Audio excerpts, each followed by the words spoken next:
setelah di pintu gerbang pemakaman itu saya nengok, itu ada cahaya putih lah, gedenya kurang lebih segini.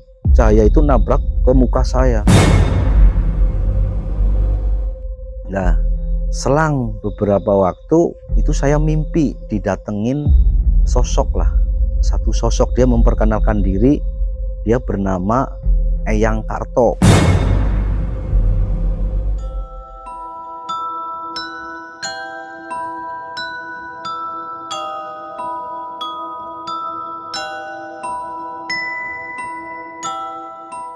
Oke, assalamualaikum warahmatullahi wabarakatuh. Kembali lagi di channel YouTube Siful 1600. Kali ini kita kedatangan tamu undangan bernama Bapak siapa, Pak? Bapak Doyo. Bapak Doyo. Iya. Nah, Bapak Doyo ini akan menceritakan beberapa pengalaman horornya ya, Pak ya. Iya, benar. Dan buat kalian teman-teman yang mungkin memiliki pengalaman horor, mungkin bisa kirim ceritanya ke DM Instagram @luvias_psycho. Dan kalau boleh tahu, Bapak Doyo, pengalaman horornya itu seperti apa, Pak? Ya, saya ceritakan paling dari semenjak saya usia SMP sekitar kelas 2 mungkin ya. Kebetulan kan bukan rumah ini ya, rumah kelahiran saya itu rumahnya kan dekat dengan kuburan. Di daerah mana itu, Pak, kalau boleh tahu? Itu di daerah Margasana. Margasana. Iya, Kecamatan Jatilawang. Jatilawang. Nah, saya itu sekitar ada 5 tahun itu nggak pernah tidur di rumah. Kenapa, Pak, kalau boleh tahu? Jadi kumpul lah sama teman-teman itu di pos ronda. Nah, kebetulan pos rondanya itu samping persis pemakaman. Samping persis pemakaman. Nah, itu saya setiap hari itu tidur di pos ronda tersebut. Nah, pada suatu kejadian pas waktu saya tidur malam itu saya ditinggal sama teman-teman. Oh, ditinggal sendirian di Iya, pos ronda? ditinggal sendirian, saya tidur sendiri di pos ronda. Tapi kan saya lihat jamnya itu sudah jam 2 malam pas waktu itu. Nah, udah jam 2 malam, mau pulang juga takut ya karena melewat di kuburan. Akhirnya saya memberanikan diri tetap tidur di pos ronda tersebut. Nah, setelah beberapa waktu saya tidur, tiba-tiba itu didatengin sosok kuntilanak megang bayi lah, sambil megang bayi.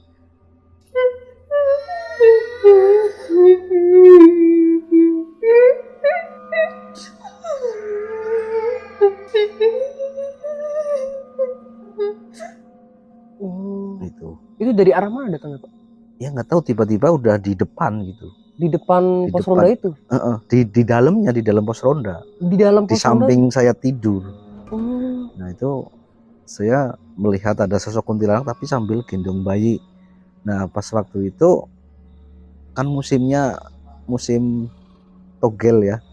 Nah, pas waktu musim togel dia ngasih angka ke saya.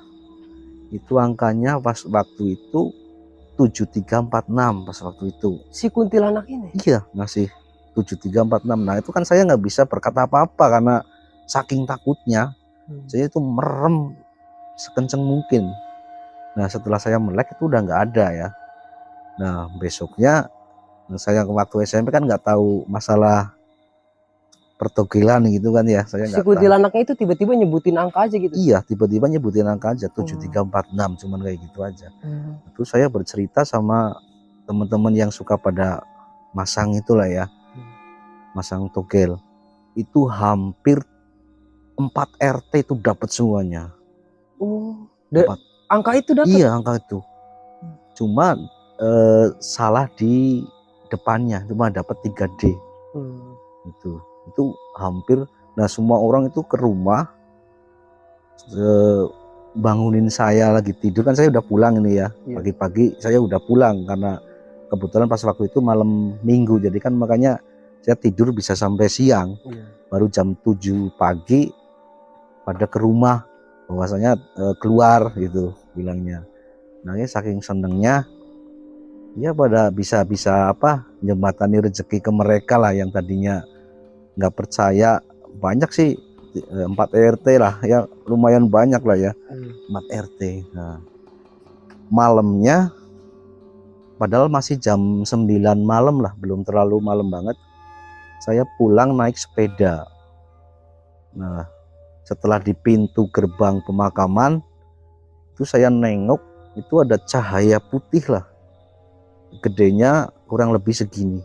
Itu nabrak, iya, cahaya itu nabrak ke muka saya. Nah, dengan spontan saya jerit lah ini ya. Dengan spontan saya jerit. Terus saya pulang cerita ke orang tua, terus disambetilah segala macam karena mata saya itu merah semuanya. Pas kena cahaya itu langsung merah semua. Merah semuanya, kayak orang kena kelilipan itu kan merah kayak gitu. Merah semuanya, akhirnya dipakai pupuh, pakai segala macam lah yang intinya untuk pengobatan mata saya. Nah, selang beberapa waktu itu saya mimpi didatengin sosok lah. Itu mimpi tapi bukan datang secara wujud, itu enggak. Itu datang lewat mimpi. Ini di tubuh kamu itu ada satu sosok, dia memperkenalkan diri, dia bernama Eyang Karto gitu. Di dalam mimpinya Di dalam mimpi itu. Nah, tapi kan saya tidurnya itu siang, bukannya malam. Jadinya kan saya abaikan aja lah, masa kurang tidur kali kan kayak gitu.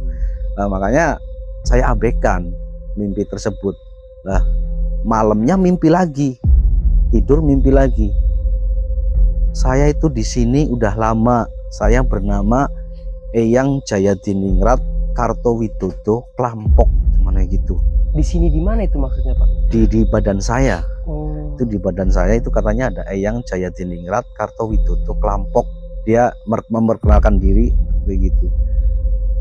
Nah, saking saya penasarannya, kok mimpi kok setiap hari kok sama, memperkenalkan dirinya kayak gitu. Nah, akhirnya saya cari temen lah yang kebetulan bisa spiritualnya itu bisa lah ya. Dia itu sistemnya merkurung. Jadi ada sosok itu dimasukkan ke dalam tubuhnya. Nah, setelah itu dia bercerita banyak tentang sejarahnya dia, tentang kematiannya dia. Itu dia bercerita banyak sekali lewat lantaran raga teman saya itu, sosok Eyang Karto itu. Iya. Nah, kemudian setelah saya tahu pemakamannya, ya jam 12 malam saya ke pemakaman.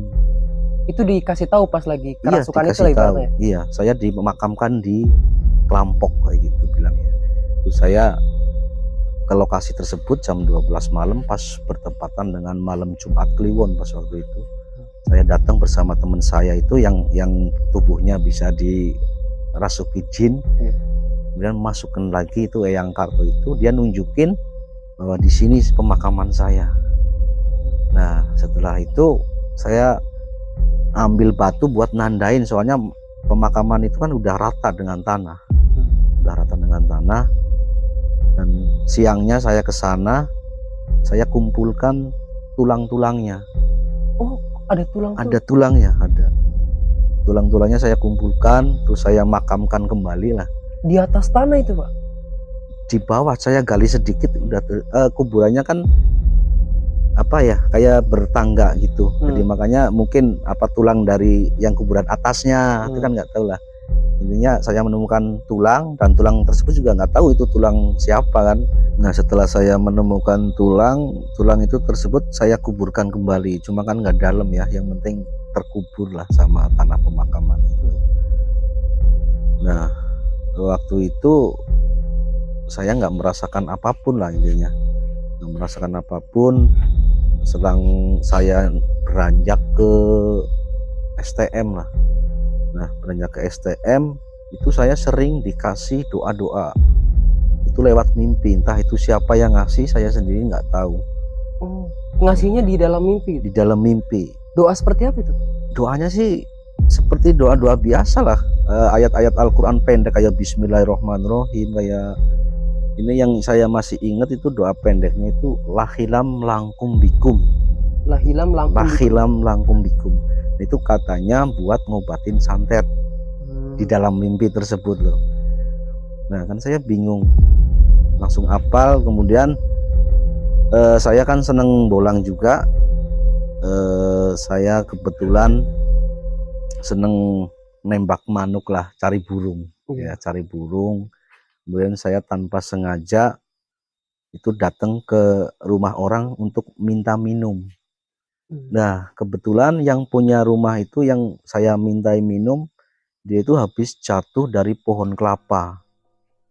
Itu udah 1 bulan.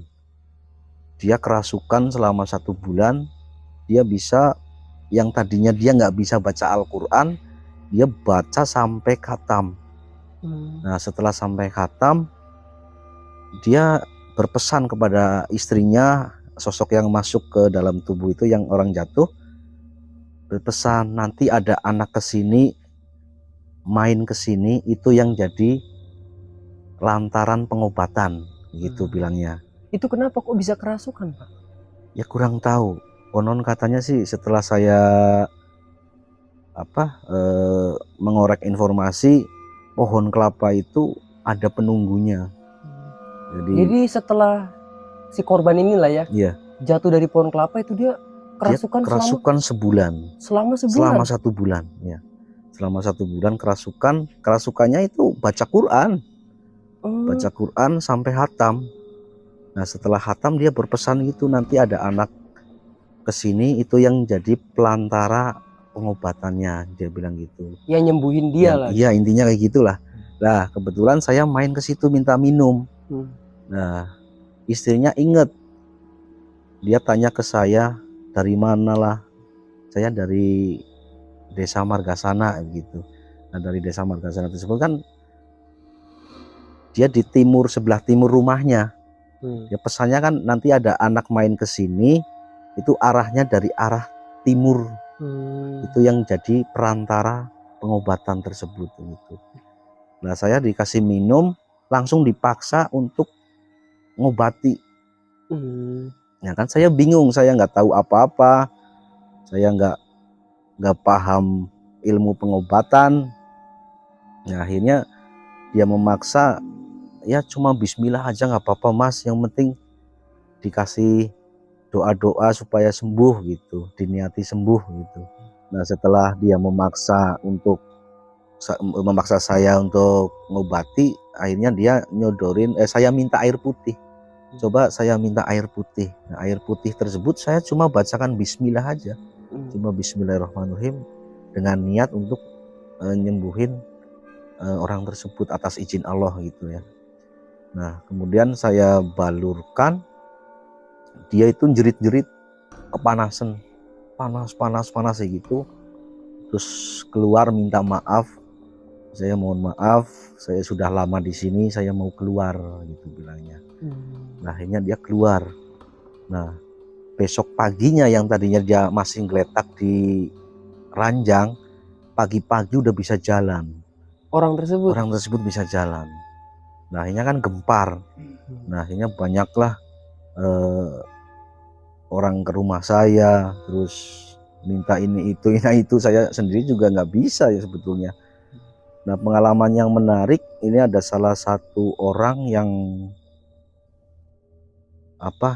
dia 40 hari 40 malam itu nggak makan, itu juga kerasukan juga. Sama intinya kerasukan, tetapi dia udah berjanji di pemakaman bahwasanya saya berjanji bumi dan langit yang menyaksikan saya akan menikahi si A gitu semuanya. Itu kenapa kok bisa sampai kerasukan 40 hari 40 malam? Ya itu karena, nah ini ya kejadiannya, anak tersebut kan merantau ke Jakarta. Iya. Nah, di sana itu pacaran lagi loh. Nah, pacaran lagi di Jakarta itu kerasukannya gitu selama 40 hari 40 dia nggak mau makan, cuma minum pun cuma 1 sendok, tubuhnya sampai kurus kering lah intinya. Nah, kemudian saya datanglah ke sana, ke rumahnya, dia dibawa pulangan ke rumahnya, kemudian saya seranani ya, saya sebisa saya obati, dan alhamdulillah sampai sekarang sembuh, dengan catatan yaitu dia menikah sama cewek yang sudah janji di pemakaman itu. Akhirnya, pemakaman mana tuh Pak? privasi itu Oh, ya. iya. Pemakamannya pemakaman privasi, dan dia akhirnya bisa menikah dan alhamdulillah sampai sekarang masih hidup orangnya. Itu menikah sosok itu gaib atau manusia? Manusia sosoknya manusia. Tapi bukan manusia asli gitu, bukan? Manusia asli. Oh. Manusia asli menikah. Itu karena ucapan janji tersebut, sosok yang di pemakaman itu ngamuk. Kamu sudah janji mau menikahi dia, kenapa kamu pacaran lagi? Oh. Gitu. Nah, akhirnya setelah ketemu jalan keluarnya, dinikahkan, akhirnya sembuh sampai sekarang. Dan sampai ada orang yang, ini kejadian mistis saya lagi, setelah saya menikah, saya itu sering didatangi sosok, ya, didatangi sosok. Dia itu ganggu di istri saya terus tiap hari. Istri saya itu tiap hari kerasukan gitu terus. Nah, saya kan nggak tahu ya, ini kok kerasukan, tapi kerasukannya itu bener, bukannya yang ngamuk-ngamuk itu enggak. Kerasukannya itu ngajari tentang pengalaman dia, tentang kehidupan, tentang kematian begitu. Terus saya serap ilmunya, yang saya tangkap itu saya serap semuanya, terus saya jalankan. Pernah saya disuruh ke pinggir pantai, ya, ke pinggir pantai saya pernah disuruh. Saya suruh ketemu sama Kanjeng Ratu Kidul. Itu disuruh sama siapa, Pak? Sama sosok yang masuk, dia mengakunya itu kaki Semar. Sama sosok yang masuk ke tubuh istri Mas? Iya, bilangnya sosoknya itu saya itu kaki Semar, bilangnya gitu. Nah, sekarang kamu kan nggak punya anak-anak ya waktu itu ya. Nah, setelah saya ke pantai, saya wiridan di sana, itu ada cahaya itu lewat ombak sampai ke pinggir, entah itu cahaya putih lah segini. Itu mungkin kalau diambil mungkin lah ya, itu mungkin berwujud benda atau apa mungkin, tapi kan karena saya nggak tahu ya waktu itu, nggak saya ambil. Nah, terus sampai di rumah masuk lagi, kenapa kok nggak diambil barang itu? Oh, sosok itu masuk lagi? Iya, masuk, kemudian ngomong gitu, kenapa diambil, sudah saya kasih kok nggak diambil gitu. Nah, akhirnya gimana tuh? Akhirnya ya udah, karena bukan rezeki saya ya, saya abaikan aja lah, itu bukan rezeki saya kan gitu. Terus saya dikasih doa-doa lewat kerasukan, saya dikasih tahu cara-caranya. Cara untuk apa itu? Cara untuk pengobatan apa gitu, saya dikasih tahu semuanya. Ini loh cara untuk pengobatan mata, ini loh cara pengobatan orang kesurupan, begitulah, berbagai macam. Nah, ada sampai itu pengambilan susuk. Saya kan belum pernah, ya, saya belum pernah sama sekali cara ngambil susuk itu bagaimana. Dia masuk ke tubuh siapa tuh? Ke tubuh istri saya. Itu yang Eyang Semar sama? Iya, yang Semar. Dia masuk, dia ngajarin ini cara ngambilnya itu kayak gini gitu. Akhirnya saya praktekkan, memang keluar itu dari tubuhnya, itu keluar benda kecil lah. Itu keluar dari tubuh siapa, Mas? Dari tubuh yang sakit itu, yang minta diambil susuknya itu. Oh, masa jadi ada pasien ya jadinya? Iya, jadinya kayak ada pasien. Nah, setelah itu banyaklah orang yang meminta ngambil ini ngambil itu, dan yang paling menegangkan itu yang pengambilan susuk ilmu kebal. Dia nggak mempan dibacok, nggak mempan ditembak, itu nggak mempan dia. Dia itu ya kita sekitaran umur 100 berapa lah, 100 lebih. 100 lebih? Iya, 100. Laki-laki perempuan? Ada 2 orang sih. Yang satu yang cewek, yang perempuan itu 120 tahun, yang satunya kurang lebih 100-an lah. Nah, saya ambil, berhasil. Dan yang kedua kalinya saya ambil juga. Dia itu berbentuk seperti padi, cuma warnanya itu ungu. Memang padi, itu padi tapi warnanya ungu. Dia dimasukkan di tangan katanya. Nah, setelah dimasukkan di tangan kan, saya ambil, saya langsung sakit. Setelah saya berhasil mengambil susuk tersebut, saya sakit. Nah, dalam sakit tersebut saya itu nggak boleh makan daging selama kurang lebih 15 tahun saya nggak makan daging. Nggak boleh makan daging? Boleh, mungkin boleh makan daging, setiap saya kali makan langsung puyeng gitu. Saya cek ke dokter, kolesterol normal, semuanya normal. Iya, kalau biasanya makan daging kan Iya, kolesterol ya. akhirnya saya ngurangi makan daging, nggak pernah makan saya makan daging selama 15 tahun. Kemudian beranjak lagi saya merantau ke Jakarta. Nah, merantau ke Jakarta, saya jadi tukang kebun di Jakarta. Nah, itu rumah majikan saya, itu rumahnya dekat dengan pemakaman Tanah Kusir, Jakarta Selatan. Oh iya, tahu. Nah, di sana itu rumahnya itu barang apapun itu pindah semuanya, entah itu baju, entah itu apa, itu setiap kali itu pindah ngilang, nggak tahu di mana, entah tiba-tiba di situ lagi. Itu sering banget kejadian kayak gitu. Nah, pernah satu rumah kan ada 7 orang sama anak-anaknya lah. Nah, itu pintu itu gerak-gerak sendiri, pintu kamar mandi gerak-gerak sendiri. Nah, setelah orang 7 itu di belakang saya semuanya, muncullah sosok hitam di kamar mandi itu.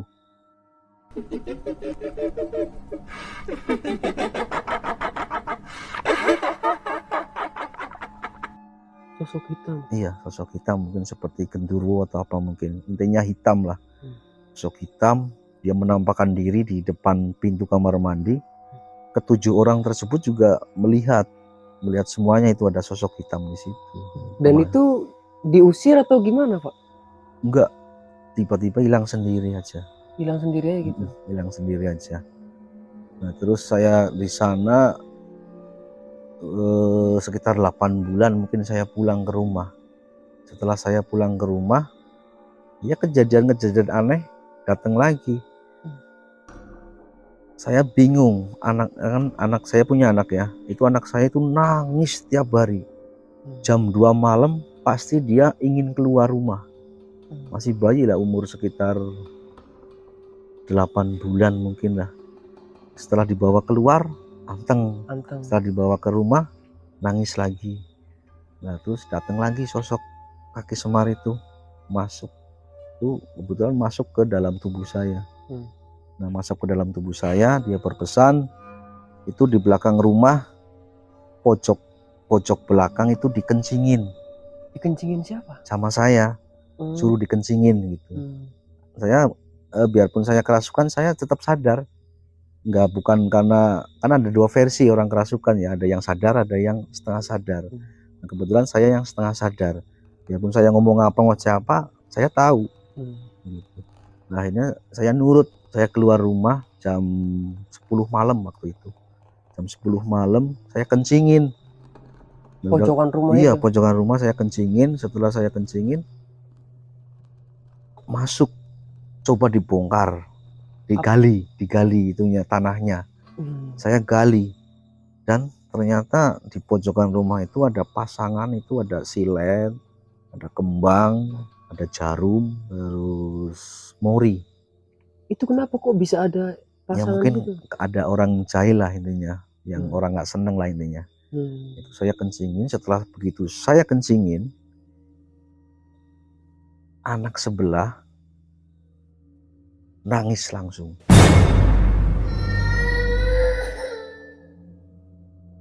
Anak sebelah rumah Mas? Iya, anak sebelah rumah saya itu nangis. Nah, setelah nangis, saya kan berpikir, saya nggak seudon lah ya, intinya kok setelah saya kencingin, malah nangisnya pindah ke rumah tetangga. Iya, ke rumah tetangga. Saya sih nggak seudon ya, ke rumah tetangga. Itu lagi kejong-kejong sampai kayak mau mati. Umur 5 tahun itu, sampai kejang-kejang. Kemudian anak tetangga, ibu dari anak tersebut yang nangis ke rumah saya, itu minta maaf. Minta maaf? Iya, minta maaf ke saya. Terus saya ke rumahnya, udah si napas itu udah kayak apa ya, udah koma kayak gitulah, nggak ada detak gitu, nggak ada. Denyut nadinya udah nggak ada. Udah mau pingsan, kayak seperti pingsan. Terus saya usap aja, langsung dia bangun lagi. Langsung bangun lagi. Kalau boleh tahu itu anaknya sekitar umur berapa? 5 tahun. 5 tahun. Iya, 5 tahun. Anaknya umur 5 tahun. Nah, itu yang jadi pertanyaan, kenapa kok bisa tetangga bisa naruh seperti itu? Ya kemungkinan sih, ya saya sih nggak lagi seudon, mungkin pas kebetulan atau bagaimana. Ketika saya kencingin mungkin balik atau gimana ya. Yang tadinya mungkin buat saya, setelah saya kencingin, energi dari pasangan tersebut mungkin balik ke rumahnya. Sebelumnya pernah ada pertikaian atau? Nggak ada. Kemungkinan saya sih berpikirnya istri saya itu dulunya itu bekas mantan dia. Nah, itu mungkin dari situ saya sih nggak lagi seudon apa-apa. Yang penting ya kita udah berdamai, udah apa-apa. Dan sampai sekarang alhamdulillah aman. Nah terus bukan mimpi ya, kejadian yang lebih aneh dan lebih gak masuk akal lagi, itu lewat mimpi lagi. Saya disuruh ngambil duit di belakang rumah. Ngambil duit? Iya, itu duit itu banyak banget mas, emas duit itu banyak banget di belakang rumah. Itu pas bertepatan malam Jumat Kliwon persis, saya mimpi jam 12 bangun. Nah setelah saya bangun, saya kan agak sedikit takut, mau buka pintu itu merinding banget, badan udah merinding. Katanya itu buat saya. Itu di dalam mimpi dikasih tahu? Di dalam mimpi kayak gitu, itu buat kamu, silahkan diambil. Gitu. Itu saya melihat ada emas, ada duit tumpuk-tumpuk itu banyak banget. Nah setelah saya bangun dari mimpi saya, ini bener apa enggak, saya coba nengok ke belakang rumah. Setelah saya buka pintu, di situ itu banyak banget emas sama duit bertumpuk di situ. Itu di wadah atau enggak di wadah, itu berserakan di tanah, itu numpuk, bisa sekitar setengah meter itu tingginya. Tumpukan duitnya itu setengah meter, terus ya kurang lebih 1 meter kali 2 meteran mungkin itu tumpukan itu. Kurang lebihnya ya, karena saya melihat dari jauh sih. Cuma di situ kan sudah ada sosok penunggu itu gede banget di situ. Sosok apa itu, Pak? Nggak tahu, itu sosoknya hitam, tingginya itu hampir 3 meter. Tingginya hampir 3 meter. Saya mau maju itu si kaki udah gemetaran. Kaki udah nggak gemetaran, saya udah gimana sih ya, rasanya campur aduk lah. Mau maju takut mati, mundur saya udah katanya suruh ngambil kan gitu. Akhirnya saya tutup lagi pintunya. Ya tutup lagi. Nah waktu itu kan saya bersama teman-teman saya itu mengadakan ritual. Setelah mengadakan ritual, saya ada 5 orang di situ, di tempat itu saya wiridan bersama-sama. Itu dari dalam tanah itu keluar peti berukuran sekitar 30 cm lah. Peti itu terbang. Nah terbang itu saya lihat jelas itu duit 1 peti lah intinya. Di dalam peti itu ada uang? Iya ada uangnya, ada uang 1 peti. Nah saya mau ambil semuanya itu nggak kuat, yang cuma kena itu cuma kena 100.000. Yang bisa diambil cuma 100.000. Berat atau gimana, Pak? Ya nggak tahu, diambil itu susah banget, yang kena cuma 100.000. Nah saya coba belanjakan, laku. Memang benar duit asli. Nah setelah selang beberapa waktu itu saya didatengin sama sosok. Dia bersuara tetapi nggak ada wujud, cuma suara aja. Itu didatengin sosoknya mimpi atau gimana? Enggak mimpi. Nah itu dia bilang, itu hak kamu, kenapa kamu bawa temen begitu. Nah salah satu dari temen kamu itu keinginannya itu muluk-muluk. Setelah melihat duit ya, setelah melihat uang itu dia berkeinginan untuk beli motor, beli apa begitu. Padahal dia berpesan kepada saya, duit itu buat pembangunan masjid sama anak yatim, begitulah intinya, berpesan untuk itu. Tetapi teman saya yang ikut dari 5 orang itu, dia hatinya itu, duit saya bisa beli motor. Ya, berpikiran kayak gitu. Yang akhirnya cuma kena 100.000. Itu yang dapat cuma masnya aja 100.000. Iya, 100.000. Yang lainnya nggak dapat. Yang lain enggak. Nah, kemudian saya melakukan ritual lagi. Selang berapa bulan lah, saya lakukan ritual lagi di situ. Sama masih 5 orang itu. Ambil lagi kena 100.000 lagi, sama. 100.000 lagi. 100.000 lagi. Akhirnya saya memutuskan untuk udah saya nggak mau ngambil lagi, karena itu bukan hak saya. Dan untuk sampai sekarang pun Mas terkadang masih suka menerima pasien atau udah enggak kalau untuk sekarang ini? Untuk sekarang masih, insya Allah masih. Tetapi metodenya sekarang kan banyak ya. Lewatnya itu lewat telepon, pengobatan jarak jauh. Ya, Mas, pengobatan jarak jauh, tapi khusus untuk orang yang kena gangguan jin gitu. Kena gangguan jin, dia telepon, video call, langsung bereaksi. Kalau apabila ada gangguan jin di dalam tubuhnya, itu langsung bereaksi. Setelah saya bacain doa-doa, langsung bereaksi, keluar gitu setannya. Alhamdulillah sembuh gitu. Ya udah beberapa orang gitu. Dan dari Kalimantan, dari Riau, Aceh, banyak lah. Itu Mas kalau boleh tahu berarti keahlian, bisa disebut keahlian lah ya? Ya bisa jadi begitu. Itu keahlian Mas itu didapatkan semenjak Mas waktu kecil itu ya? Iya, semenjak masih kecil. Tapi waktu kecil itu kan saya belum inilah ya, belum paham akan dunia kayak gitu. Tapi setelah sering itu kaki semar masuk, diajarin ini buat pengobatan, ini buat itu, akhirnya saya praktekkan ya? Itu lama-lama bisa sampai sekarang.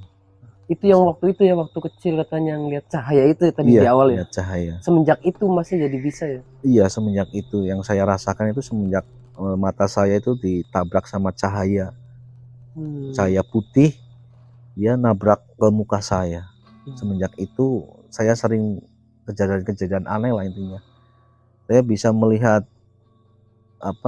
makhluk-makhluk astral juga, tapi saya bisa mengendalikan di mana di waktu itu saya bisa ngelihat ya, saya bisa ngelihat.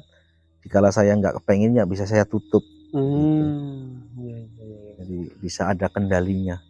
Wah, oke teman-teman, wah sangat luar biasa sekali cerita dari Mas Doyo. Oke.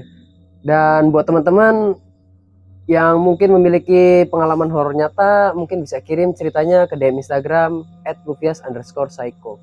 Dan kebetulan Mas Doyo juga ini punya YouTube atau TikTok? YouTube sama TikTok juga. YouTube itu apa YouTube-nya Mas? YouTube-nya Aji Misteri. Aji Misteri. Kalau TikTok? Kalau TikTok-nya itu Bang Doy. Bang Doy. Iya. Kalau Aji Misteri itu kontennya tentang apa itu? Konten misteri juga. Konten misteri. Oke, mungkin nanti linknya saya cantumnya di deskripsi ya Mas ya. Oke, siap. Oke, untuk cerita kali ini mungkin bisa diakhiri dulu, dan jangan lupa buat teman-teman untuk like, komen, dan subscribe, dan nyalakan lonceng notifikasinya biar gak ketinggalan video-video terbaru dari channel YouTube Siful 1600. Oke, mungkin kita akhiri dulu. Assalamualaikum warahmatullahi wabarakatuh.